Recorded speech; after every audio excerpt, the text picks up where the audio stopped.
O sociólogo Chico de Oliveira, um dos fundadores do PT, mas que abandonou o partido em 2003 por não enxergar a sua representação, ficou conhecido por sua crítica a Lula e seu partido. Oliveira fez parte do grupo de dissidentes que criou o PSOL, mas que por outra decepção tão logo abandonou os ideais partidários. Na época ele afirmou: "Eu não sirvo a nenhum governo, não quero nada com o poder, estou sempre contra ele." Muitos personagens da base operária pegaram ranço dos movimentos que, no poder, viraram tudo aquilo que eles queriam combater. Em 2012, Oliveira fez duras críticas a Lula. "Lula é muito mais esperto do que vocês pensam. O Lula não tem caráter. Ele é um oportunista. Se ele quiser, que me processe. O Lula é uma vocação de caudilho, a antessala do ditador." E, historicamente, os caudilhos são lideranças políticas carismáticas ligadas a uma base corrupta do militarismo. Esse sistema é financiado indiretamente por correntes elitistas ou pelo roubo direto de estatais, como no caso da Venezuela. No caudilismo, os militares não servem ao povo, mas sim a um sistema de corrupção ligada ao governo federal. Modelos coronelistas na América Latina se tornaram caudilistas. No Brasil, as cidades da Rota do Café possuíam moradores com a foto de Getúlio Vargas nas salas. O caudilismo se mantém no poder através de uma falsa propaganda que lhe gera algum nível de carisma. Podemos dizer que se uma figura ou partido fica no poder por mais de 8 anos na América Latina, há fortes indícios de representar um modelo caudilista. Apesar de abusarem da palavra democracia, o caudilismo apresenta-se como forma de exercício de poder divergente à democracia representativa. Eles se vendem como democratas, mas na prática são grandes sabotadores da democracia, usando todo tipo de ilegalidade para se manter no poder. Apesar de ser um modelo vigente do século XX, essas experiências remetem a um comportamento humano bastante esperado, que cria governos de vaidade. A Revolução Francesa tem muitos elementos que descrevem essas vaidades. Derrubaram a monarquia, mas quando administraram o país, se tornaram mais cruéis e autoritários que seus antecessores.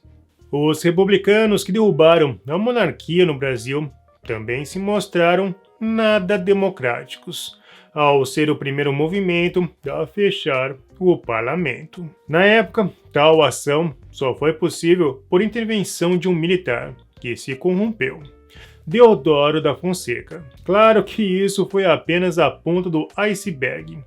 Se toda a sujeira nesse período fosse de fato revelada, iríamos descobrir que o país teve poucas experiências democráticas na República.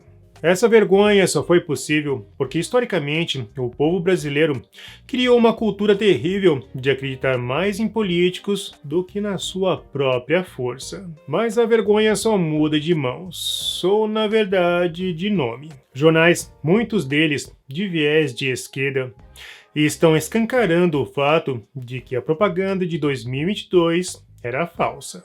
O Metrópolis publicou: Ministério de Lula ganha 510 milhões, 97% do total, sem licitação. Ministério do Desenvolvimento Regional registra 510 milhões em gastos sem licitação, o que representa 97% do total de despesas. Outra matéria afirma: ministro de Lula já supera 4 anos de Bolsonaro em gastos sem licitação.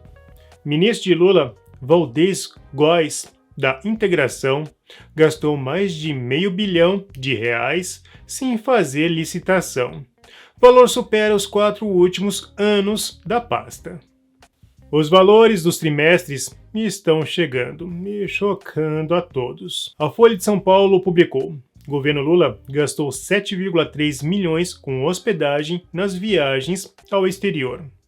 Os gastos se referem ao valor de toda a comitiva do petista em 9 países no início do seu terceiro mandato, sem considerar a última viagem à Europa, que inclui Itália, Vaticano e França. As agendas internacionais, que são exibidas como passeios turísticos, com Janja parecendo uma versão barata de Jennifer Lopez, estão gerando revolta nas redes. Em sua agenda que visa a divulgação de sua imagem, Lula acredita fielmente na retroalimentação da mentira.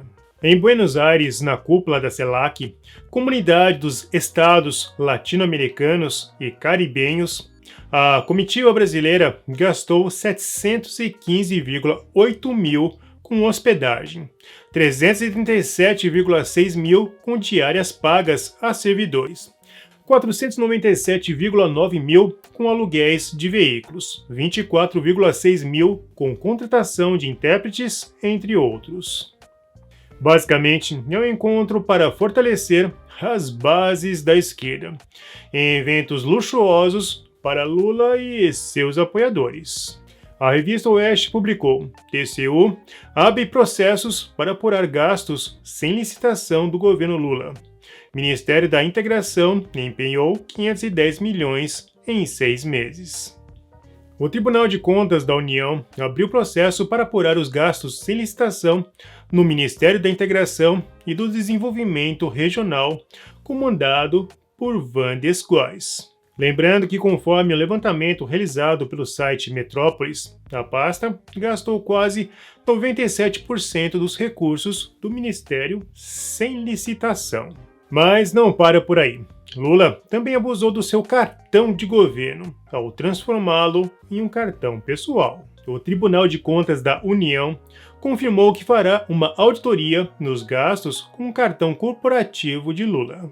Conforme a avaliação do primeiro trimestre, a fatura alcançou 12 milhões de reais. Segundo os dados do Poder 360, os gastos no cartão de Lula já se tornaram um escândalo, já que ultrapassou o valor anual de seus antecessores. Também devemos reforçar que os gastos no cartão do governo Bolsonaro tiveram um forte acréscimo devido à pandemia, incluindo o transporte de brasileiros que estavam confinados na China. Mesmo assim, Lula em poucos meses superou os gastos ao abusar de um luxo extravagante no exterior. Além disso, a incoerência dessas viagens, que foi mostrado pelo jornal Poder 360. Segundo os dados, Lula se reuniu mais com Fernandes, da Argentina, do que com seus próprios ministros, com destaque a Aniele Franco, que até o momento não viu a cara de Lula. A última viagem de Lula ao país da Revolução mostrou que não se evoluiu nos últimos 3 séculos.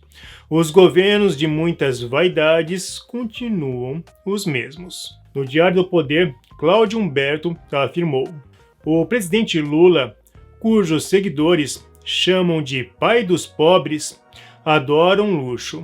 Gastou impressionantes 728 mil dos recursos públicos só na hospedagem de quinta e sexta no Hotel Intercontinental Paris-Le Grand.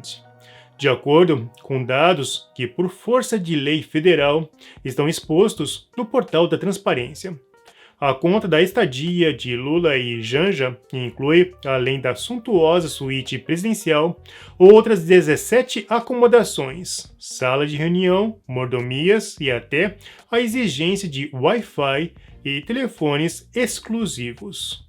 Um mero sinal de Wi-Fi para a comitiva custou 31 mil reais.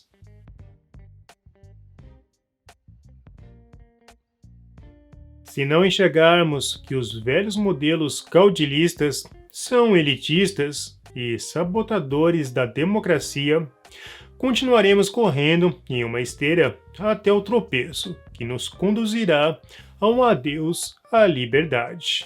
Bom, se você gostou desse vídeo, não se esqueça, você financia o canal Verdade Política, então curta, comente e compartilhe.